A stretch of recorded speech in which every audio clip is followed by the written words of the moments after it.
오늘은 귀신을 이기는 믿음입니다. 여러분, 귀신이 있다는 사실을 좀 실감하십니까? 공포영화나 보고 귀신 전설의 고향 옛날로 말하면 그런 거나 좀 봐야 귀신이 있다고 생각할지 모르겠어요.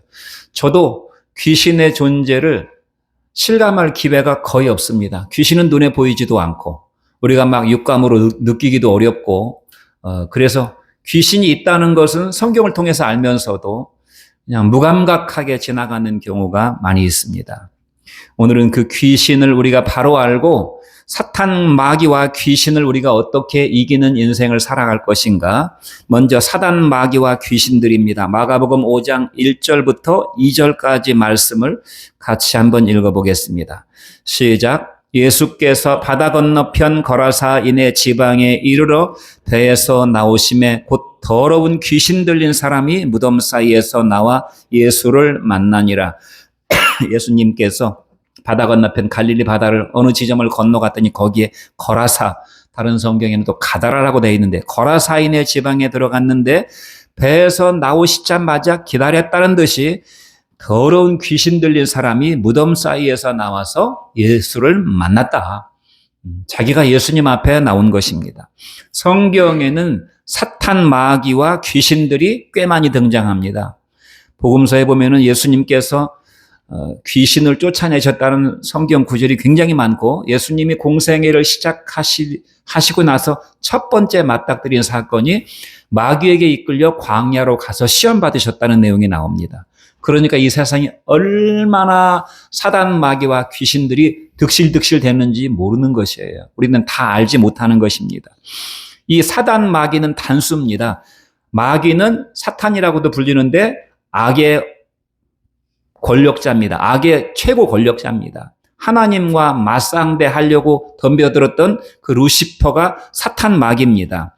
그리고 사탄 마귀에게 같이 추종했던 귀신들은 수없이 많이 있습니다. 귀신들은 복수로 되어 있습니다.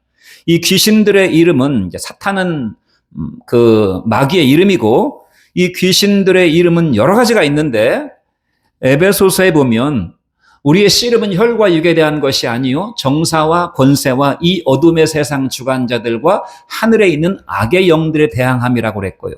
로마서에서도 보면은 능력이나 높음이나 깊음이나 다른 아무 피조물이라도 우리를 그리스도 예수 안에 있는 하나님의 사랑에서 끊을 수 없다고 했을 때 그 능력, 높음, 깊음 이런 것들이 헬라어로는 정사는 아카이, 권세는 엑수시아, 그 다음에 능력은 두나미스, 다이나미스, 높음, 깊음, 또 악의 영들은 포네리아스, 이런 이름들로 나오는데 이것들은 다 영적 세력들입니다.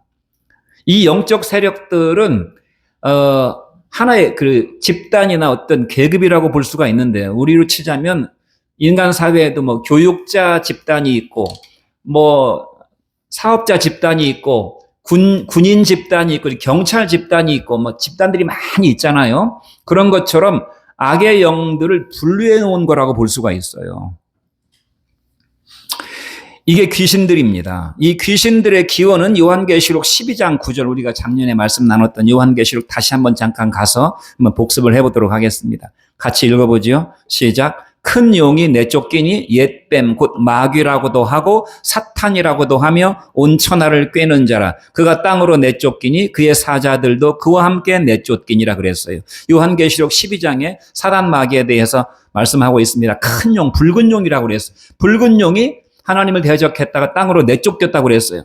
이 붉은 용은 태초에 아담과 하와를 유혹했던 뱀, 그래서 옛 뱀이라고 합니다. 지금의 뱀이 아니라 옛 뱀입니다. 어떤 형상을 하고 있었는지는 알 수 없어요. 옛 뱀이라고도 하고 마귀라고도 불리우며 사탄이라고도 불린다고 그랬어요. 사탄. 그리고 이는 온 천하를 꿰는 자라고 그랬어요. 온 천하. 미치지 않는 데가 없어요. 온 천하를 꿰는 자 사탄에 대해서 말씀하고 있고 그가 땅으로 내쫓길 때 그의 사자들도 그와 함께 내쫓겼다고 그랬는데 요한계시록 12장 몇 절에 가보면 붉은 용이 꼬리에 권세를 가지고 있어서 그 꼬리로 하늘의 별 3분의 1을 끌어다가 땅으로 던졌다고 그랬어요. 그 3분의 1의 별들이 바로 천사들이라고 성경학자들이 해석을 합니다. 타락한 천사들이라고 성경이 해석합니다. 얼마나 많은 수인지 알 수가 없습니다. 베드로후서 2장 4절에도 보면은 그들을 가리켜 범죄한 천사들이라고 분명하게 말씀하고 있어요. 본래 하나님께서 귀신과 마귀를 창조한 것이 아니라 본래는 선하게 창조했지만 자유의지를 가진 영적 존재로 창조되었는데 그들은 누구의 유혹도 받지 않고 스스로의 결단으로 하나님을 대적해서 타락한 천사들이 되었고 사탄 마귀와 귀신들이 되었다는 것입니다. 조상이 죽어서 구천에 떠도는 게 귀신이 아닙니다. 조상이 죽어서 구천에 떠도는 것은 조상을 빙자해가지고 귀신이 역사하고 있는 것이에요. 유다서 1장 6절 말씀도 한번 가보겠습니다. 시작. 또 자기 지위를 지키지 아니하고 자기 처소를 떠난 천사들이라고 말씀하고 있어요. 이 귀신들이, 이 마귀가 어떤 그 정체성을 가지고 있는가 하면 온 천하를 꿰는 자인데 자기의 지위를 지키지 않았다고 그랬어요. 자기의 지위를 지키지 않고 자기가 있어야 할 처소를 떠났다고 그랬습니다. 이것이 주는 영적 메시지가 굉장히 심오합니다. 자기의 지위, 하나님은 세상 만물을 지으실 때 다 있어야 될 포지션을 다 정해 놓으셨어요. 그 안에 거하도록 하나님이 다 지어 놓으셨어요. 심지어 만물, 미물까지도 다, 물고기는 물에 있어야 되고 새들은 공중에 날아다니도록 만들었고 다 이렇게 있어야 될 곳을 다 정해 두셨다 그 말입니다. 천사들도 마찬가지. 천사들은 하나님을 수종드는 포지션에 두셨고 그들이 거해야 될 다 위치가 있었어요. 근데 그 위치를, 지위를 지키지 아니하고 자기 처소를 떠나갔다고 그랬습니다. 이것을 통해서 죄가 무엇인지 죄의 본질을 잘 알 수 있어요. 하나님은 저와 여러분들에게 우리의 포지션을 주셨습니다. 지위를 주셨어요. 어디에 딱 있으라고. 너는 가정에서 가장의 역할로, 너는 어머니의 역할로, 너는 교사의 역할로 다 자기 포지션이 있어요. 이 포지션을 떠나버리는 것입니다. 죄라고 하는 것은. 교회에서는 목사의 포지션, 장로의 포지션, 성도의 포지션, 구석구석에 어떤 공동체를 유지하고 질서를 이루어서 하모니를 이뤄내서 아름다운 모습으로 드러나도록 하나님께서 다 포지션을 정해 놓으셨어요. 그리고 각자 그 위치에서 해야 될 일을 주셨습니다. 그것이 직분이고 사명이에요. 이렇게 되면 질서 정연한, 그야말로 오더가 통해서 오더가 되는, 질서 정연한 그런 세상이 되는 것입니다. 그런데 이 자리를 떠나버리는 것이, 그 포지션, 그 지위를 떠났고 그 직분을 팽개쳤습니다. 이것이 죄의 본질입니다. 이걸 가리켜 반역이라고도 하고 파괴라고도 하고 혼돈이라고도 하는 것입니다. 죄는 기본적으로 하나님께서 있으라고 한 자리를 떠나고 하나님께서 하라고 하신 일을 거부하는 반역이고, 그러므로 공동체를 파괴하고 하나님의 질서를 파괴하고 이 세상을 온통 혼돈의 상태로 몰아가는 것이 죄의 본질입니다. 제가 축구를 좋아해서 축구식으로 말씀드리자면요. 축구팀을 운영할 때는 축구의 포지션이 다 있어요. 골키퍼는 골키퍼가 있어야 될 포지션이 있어요. 그 골 에리아 밖을 벗어나게 되면 위험하게 되는 것입니다. 골키퍼가 골 넣고 싶다고 공격수로 변신해가지고 막 공격수 위치에 가 있어 보세요. 팀이 어떻게 되겠습니까? 공격수가 공격은 안 하고 백을 보면 어떻게 되겠습니까? 그 축구팀이 엉망진창이 되는 것입니다. 직장도 마찬가지. 직장도 전부 다 포지션이 있잖아요. 사장의 포지션, 부장의 포지션, 다 포지션이 있는데 부장님이 부장실에서 부장의 직무를 감당해야 되는데 경비실에 가서 경비를 쓰고 있으면 어떻게 되겠습니까? 이런 것이에요. 그러면 엉망진창이 되는 것입니다. 엉망진창이. 자동차를 보세요. 자동차가 굴러갈 때 자동차가 기름을 넣어서 기름을 태워가지고 굴러가기까지의 수천 가지 아마 메커니즘이 있을 것이에요. 그 메커니즘이 질서 정연하게 자기 역할에서 자기 자리에서 자기 역할을 잘 감당하면 우리가 멋진 드라이브를 할 수 있지만 거기서 나사 하나만 빠져도, 있어야 될 곳에 나사 하나만 빠져도 차는 반드시 문제가 생길 것입니다. 우리 인체도 마찬가지잖아요. 밥을 먹어서 우리가 살아가기까지 얼마나 오묘하고 질서 정연한 과정이 있습니까? 그 질서 정연한 과정에서 뭔가 하나만 그 자리를 이탈하면 문제가 생기는 것이에요. 가정도 마찬가지고 이것이 사탄 마귀와 귀신의 본질입니다. 자기 지위를 지키지 아니하고 자기 처소를 떠나간 천사들, 그들은 바로 자기하고 똑같은 일을 사람들 속에서 하게 되는 것입니다. 그래서 예수님을 알지 못하는 사람은 다 마귀와 같은 그런 방향으로 달려가고 있는 것이에요. 하나님이 세워주신 지위와 그 영광스러운 지위와 직분을 팽개치고 정과 욕심을 따라서 살아가게 되는 것이라는 것입니다. 이 마귀가 우리 가운데서 하는 사역은 부지기수로 많습니다. 제가 근데 대충 생각나는 대로 한 5가지 정도를 추려봤습니다. 첫째, 이들은 무슨 일을 하는가? 아까 나온 것처럼 온 세상을 꿰는 자라고 그랬어요. 온 세상을 거짓으로, 꿰 때는 거짓말로 꿰는 것이죠. 바른 말로 하는 걸 꿰다고 말하지 않죠. 거짓말로, 이 마귀는 거짓의 아버지이기 때문에 거짓으로 사람을 미혹합니다. 그런데 예수 그리스도의 진리 아니면 이것이 거짓인지를 판결할 수가 없어요. 예수 그리스도의 말씀 아니면, 하나님의 말씀 아니면 다 거짓입니다. 아무리 그 말이 그럴듯하고 진실돼 보여도 그것이 뿌리를 예수님의 말씀에 두고 있지 않은 것은 다 거짓이라 그 말이에요. 그러니까 예수님의 말씀이 아니고서는 마귀의 거짓을 당해낼 수가 없습니다. 그래서 사람을 미혹해서 멸망에 빠지게 만드는 것입니다. 첫 번째, 거짓과 미혹의 역사가 마귀의 역사예요.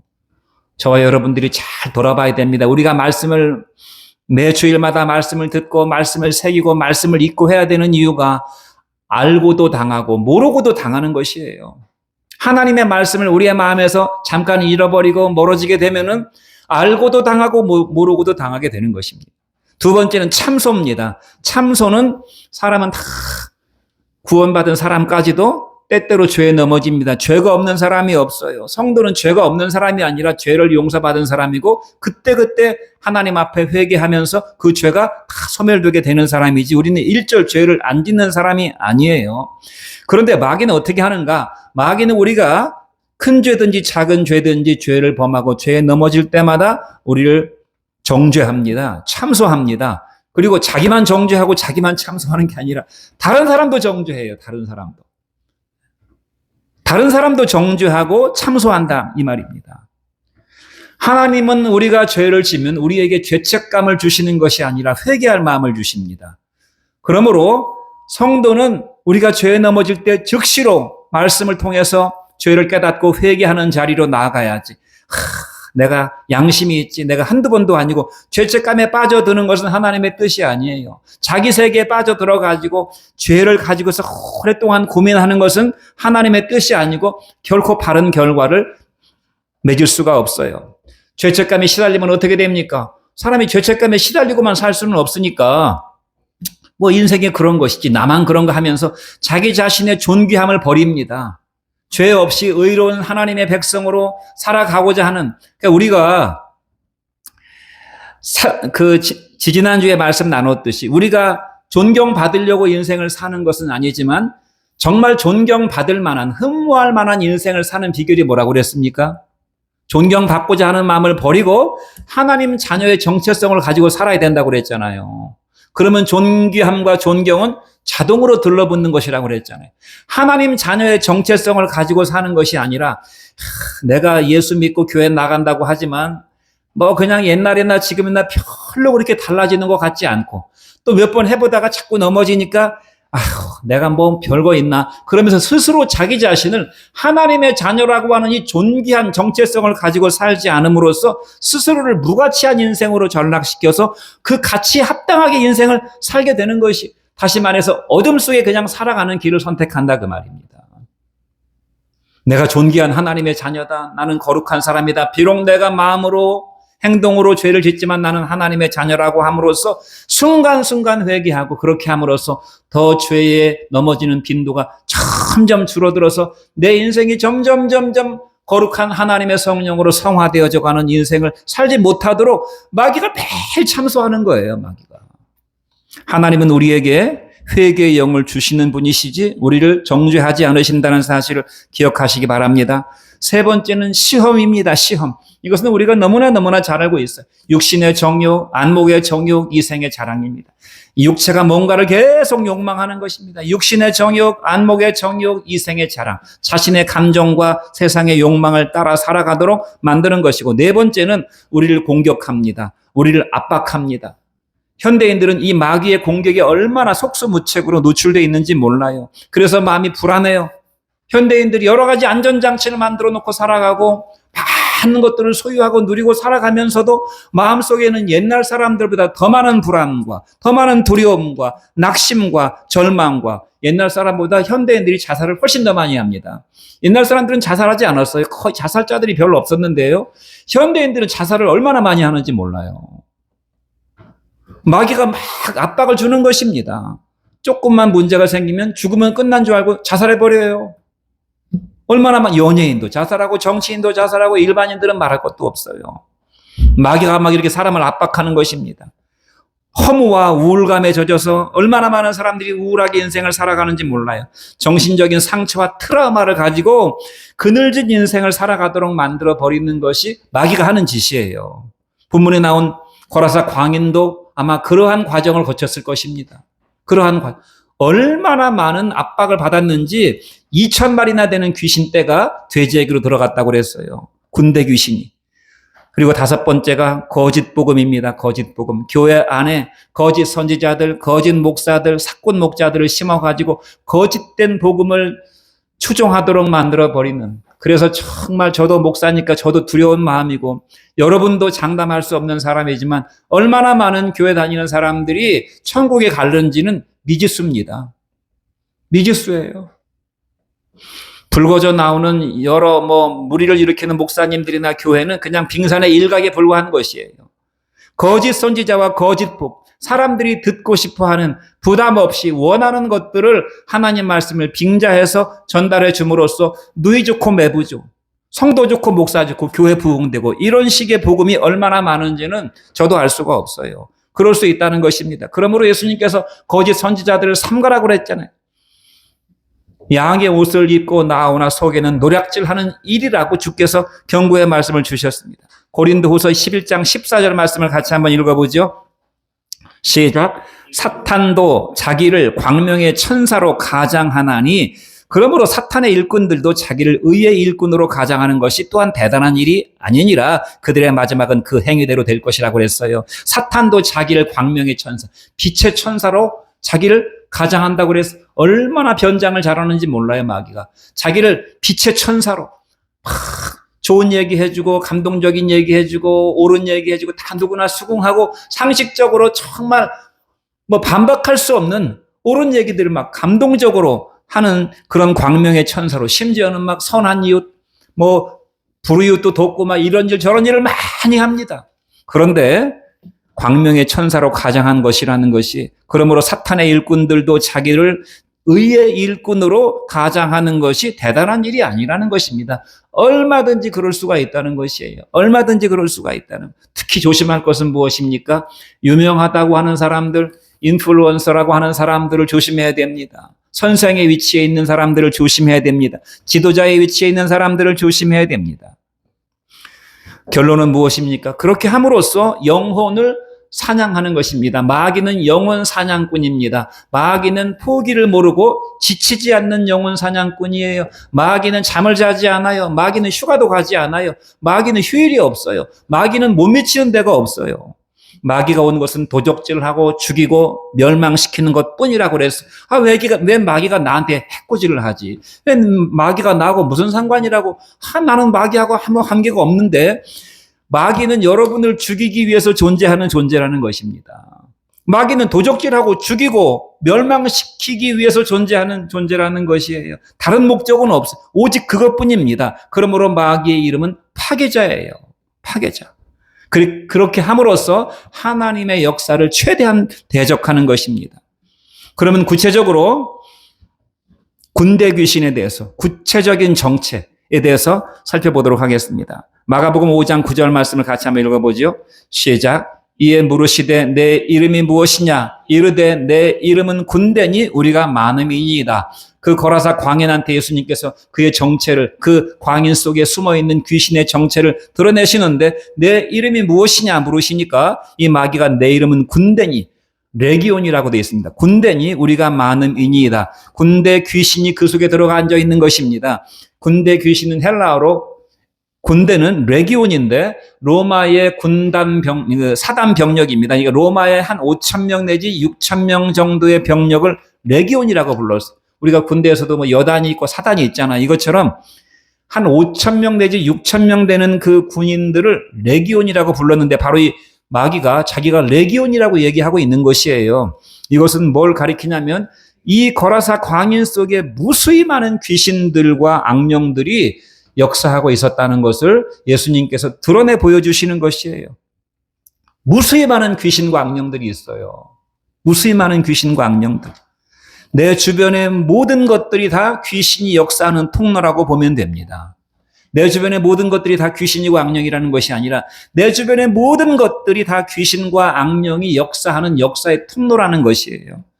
제가 이제 뭐 수십 가지 제가 생각나는 대로 쫙 마귀가 어떻게 어떤 역사 통로를 통해서 우리 가운데 역사를 하려고 하는지 제가 몇 가지 말씀드려 보도록 하겠습니다.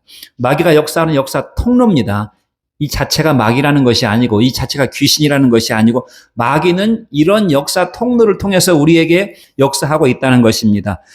부부가 역사 통로가 될 수 있어요. 배우자, 자식, 부모, 형제. 그래서 예수님이 이 대표적인 역사 통로를 통해서 뭐라고 말씀하셨어요? 너희 원수가 너희 집안 식구라고 그랬어요. 이 말씀은 참 받아들이기 거북살스러울 수 있는데 너희 집안 식구가 너희의 원수라고 그랬어요. 너희 집안 식구를 통해서 마귀가 역사하고 있다는 것입니다. 배우자를 통해서 역사하고 아담한테 누가 역사했습니까? 하와가 역사했잖아요. 아담한테 하와가 역사했잖아요. 배우자를 통해서 역사하고 자식을 통해서 역사하고 부모를 통해서 역사하고 형제를 통해서 역사합니다. 친척과 연인을 통해서 친구를 통해서 우리가 자주 만나는 친구 직장 동료를 통해서 역사합니다. 행인과 지나가는 사람을 통해서도 역사할 수 있어요. 지나가는 사람을 통해서 거리에 보이는 환경들 모든 세상의 뉴스들 MBC, SBS, KBS, JTBC 그냥 틀면 뉴스 나오잖아요. YTN 수많은 세상의 뉴스들 거짓과 편파와 과장으로 선동하는 이런 뉴스들 돈을 통해서도 역사하고 건강을 통해서도 역사합니다. 오락과 취미와 온라인, 인터넷, SNS, 술과 담배와 마약과 도박과 음악, 미술. 제가 아는 어떤 친구도요, 스포츠 도박에 빠져가지고 정신 못 차리는 친구가 있습니다. 아는 사람이. 스포츠 도박은 하기 쉬운가 봐요. 이런 것들이 우리 주변에 널려 있습니다.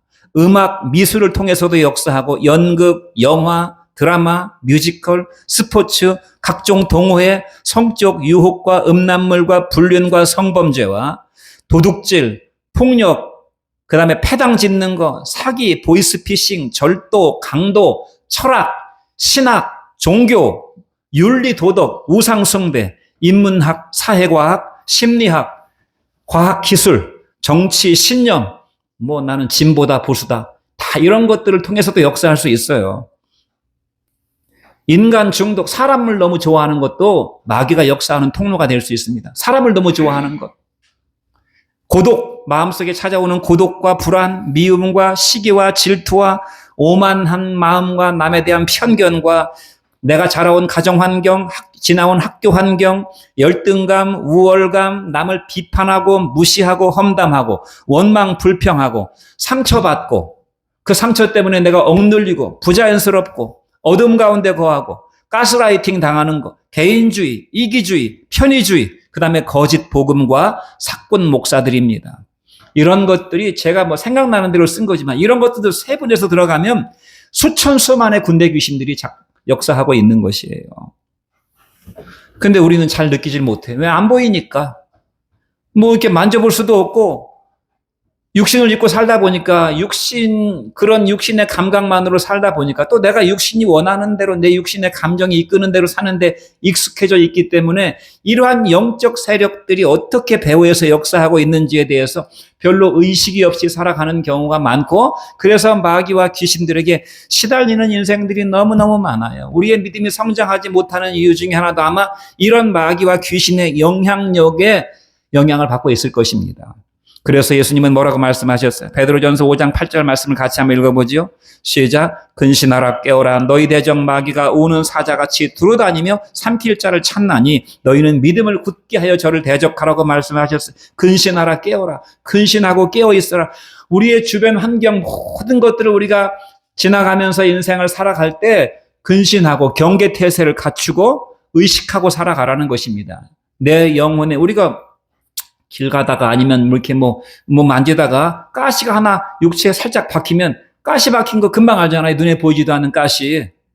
육체가 얼마나 예민하게 반응합니까? 소금 한 톨만 찍어서 먹어봐도 금방 짠맛을 느낄 수 있잖아요. 육체가 육신의 자극에 민감하게 반응하듯이 영적으로도 여러분의 영혼이 굉장히 살아있는 영혼이 되셔가지고 마귀가 어떻게 역사하는지 항상 깨어서 의식하고 있으라는 것입니다. 마귀의 정체와 통로를 우리가 알았으니 의식하고 마귀를 대적하는 인생을 사시기를 주의 이름으로 축원드립니다. 마지막으로 무슨 상관이 있나이까? 마가복음 5장 7절 말씀을 같이 한번 읽어보겠습니다. 시작. 큰 소리로 부르짖어 이르되 지극히 높으신 하나님의 아들 예수여 나와 당신이 무슨 상관이 있나이까? 원하건대 하나님 앞에 맹세하고 나를 괴롭게 하마옵소서. 이 귀신이 그 속에서 이상한 소리를 하는 것입니다. 지극히 높으신 하나님의 아들 예수여 내가 경배드립니다. 이렇게 나와야 되는데 나와 당신이 무슨 상관입니까? 이렇게 나오는 것이에요. 나와 당신이 무슨 상관입니까? 거라사 광인의 특징은 어떤 특징이 있냐면 주님을 알고도 관계 맺기를 거절하는 것입니다. 관계 맺기를 아주 거북하게 생각하는 것입니다. 예수님과 관계 맺기를 거절하고 예수님에게 어떤 간섭받기를 거부하는 것이에요. 예수님인 줄 알았어요. 하나님 말씀인 줄 알았어요. 하나님 말씀이라고 부인하진 않습니다. 그런데 많은 사람들이 하나님 말씀을 듣고 어떤 반응을 보입니까? 그래서 어떻게 하라는 얘기예요? 자기도 어떻게 해야 될지를 몰라요. 말씀을 들었는데 자기의 지위와 자기의 직분을 떠났기 때문에 뭐를 어떻게 해야 될지를 모르는 사람들이 너무너무 많다는 것입니다. 주님을 알았는데 경배하지 않고 관계 맺기를 거절하고 자기를 떠나라고 얘기하고 있는 것이에요. 그래서 그는 무덤 속에 거하고 있었던 것입니다. 모든 관계가 다 끊어졌어요. 하나님과의 관계도 끊어져 버리고 그러니까 인간 관계가 전부 다 파편처럼 다 산산조각이 나버렸습니다. 이 사람은 어둠과 죽음에 거하는 사람이라고 말할 수가 있어요. 무덤은 죽음을 상징하는 것입니다. 어둠을 상징하는 것입니다. 이 사람의 인생 자체가 그 내면 자체가 어둠과 죽음의 그늘에 앉아있는 사람이에요. 그래서 빛이 왔을 때 빛을 깨닫지 못했다고 그랬습니다. 아니 빛이 왔을 때 오히려 빛을 피해서 어둠 속으로 더 깊이 들어가 버렸어요. 성경은 그를 가리켜 뭐라고 말합니까? 저가 빛이 왔을 때 빛보다 어둠을 더 사랑했다고 그랬어요. 나는 이게 더 좋아. 나는 이제까지 내가 살아온 방식이 더 좋아. 나는 나만의 세계에서 나만의 만족을 추구하면서 내가 원하는 방식으로 살아가는 것이 더 좋다고 생각해서 빛으로 나오지 않는 것입니다. 그러므로 자기 스스로 어둠 가운데 있다는 어둠을 자각하지 못해요. 자기가 얼마나 깊은 어둠에 있는가를 자각하지 못해요. 그래서 성경은 뭐라고 말씀합니까? 이런 사람을 저는 소경이요 귀머거리요 육체가 되었다고 말씀하고 있습니다. 사람이지만 육체예요. 짐승과 근본적인 의미에서 다를 바가 없어요. 근본적인 의미에서 육체가 되어버렸다. 그러므로 하나님과 상관이 없는 인생을 살아가는 것입니다. 이게 바로 거라사 광인의 특징이에요. 여러분 구원이 무엇입니까? 구원은 예수님과 상관하는 것입니다. 구원은 예수님과 상관하는 것이에요. 뗄래야 뗄 수 없는 관계로 돌입하게 되는 것이 구원이에요. 예수님은 예수님이고 나는 나고, 말씀은 말씀이고 내 인생은 내 인생이고, 교회는 교회고 나는 나고, 교회가 부흥되든 부흥이 안 되든 교회가 무슨 문제가 있든 나는 별로 교회하고 나는 상관없어. 교회 문제 생기면 또 다른 교회 가면 되지. 이 사람은 관계를 안 맺고 있는 사람인 것이라 그 말입니다. 뗄래야 뗄 수 없는 관계, 종과 주인의 관계요, 주인과 구원자의 관계요, 양과 목자의 관계요, 백성과 왕의 관계요, 자녀와 하나님 아버지의 관계를 맺는 것인데 당신하고 나하고 무슨 상관이에요? 라고 이렇게 말하고 있다 이 말입니다. 내가 당신과 무슨 상관입니까? 이게 얼마나 참 냉정한 말이고 무서운 말입니까?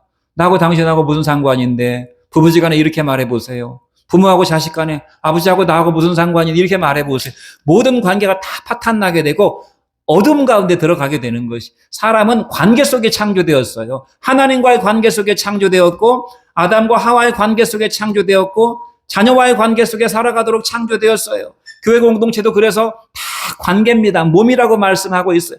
관계를 떠나게 되면 거라사 광인처럼 홀로 외로이 무덤 가운데서 살아가게 되는 것이에요.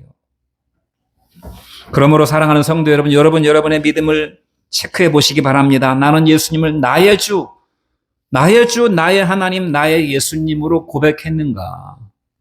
세상에 수없이 많이 수천만 대 차가 돌아다니지만 내 차가 중요한 거잖아요. 내 차. 세상에 수없이 많은 차들이 있는데 내 차가 아니면 나하고 무슨 상관입니까? 아무 의미가 없죠. 나의 주, 나의 예수님, 나의 하나님이라고 고백해야 된다 그 말입니다. 뗄래야 뗄 수 없는 관계로 들어가야 되는 것입니다. 예수님이 여러분의 주님이십니까? 여러분의 하나님이셔요? 이 교회가 여러분의 교회입니까? 그것이 상관 있는 삶을 살아가는 성도의 모습입니다. 내가 만난 예수님을 간증할 수 있어야 됩니다. 드라마틱한 인생의 어떤 그런 스토리는 별로 생각이 나지 않을지라도 주께서 내 죄를 용서해 주셨고 내 허물을 다 씻어 주셨고 나는 이 세상에 예전에는 하나님을 알지 못하고 내가 원하는 것들을 추구하면서 막 그것이 내 인생의 행복인 줄 알고 달려가는 인생을 살았는데 예수님을 만나고 보니까 그것이 아니었더라. 이제는 예수님이 나의 모든 것이 되셨습니다. 예수님이 내 인생의 목자가 되셨고 이 세상 누구보다 나를 사랑하시는 분이라는 사실을 내가 알게 되었고 나는 영원한 하나님 나라의 상속자가 되었습니다. 이렇게 고백할 수 있는 사람이 돼야 된다는 것이에요. 믿습니까? 이것이 거듭남이고 변화입니다. 이것이 상관신앙이에요. 이 상관신앙, 예수님과 나는 상관이 있는 사람입니다라는 이 상관신앙을 가지고 있으면 마귀와 귀신이 달려들었다가 다 물러가게 되는 것입니다. 제가 여러분들에게 보내준 영상 하나 있잖아요. 사탄 교회에 굉장한 영향력을 행사하던 사람이 지옥에 어떤 환상 가운데 지옥에 떨어지는 환상 속에서 지옥에서 예수님을 만나가지고 지옥에서 끌어올리셔가지고 구원받은 그 영상 보내드렸잖아요. 보셨는지 모르겠어요. 제가 종종 영상 보내드리는 것은 보시면 아마 유익할 것입니다. 내 속에 예수가 거하면 마귀는 얼씬하지 못하는 것입니다. 많은 사람들이 자기 간증을 얘기할 때 나는 예수 믿고 병을 고쳤습니다. 나는 예수님 믿고 신령한 체험을 했습니다. 방언을 하게 되었습니다. 환상을 보게 되었습니다. 나는 예수님 믿고 사업이 참 잘 안 됐는데 예수님 믿고 나니까 사업이 술술 풀려가지고 성공하게 되었습니다. 가정에 이런 문제가 있었는데 예수님 믿고 새벽기도 나와서 간절히 기도하니까 문제가 해결되었습니다. 예수님 믿으니까 마음이 참 편해졌습니다. 이런 간증들을 주로 많이 하는데 이런 간증은 절 다니는 사람도 합니다. 용한 무당 찾아가서 문제 해결받은 사람도 이런 간증해요. 이것은 나의 예수님을 만난 상관신앙이 아닙니다. 내 병이 고침받은 것은 내가 예수님과 관계를 맺은 게 아니에요. 병은 내가 아니기 때문에 나는 병을 가지고 있지만 병이 내가 아니에요. 암덩어리가 내가 아닙니다. 나는 돈을 가지고 있지만 돈이 많고 적음이 돈이 내가 아니에요. 돈 문제가 좀 상황이 달라진 것은 나하고는 관계없는 것이에요.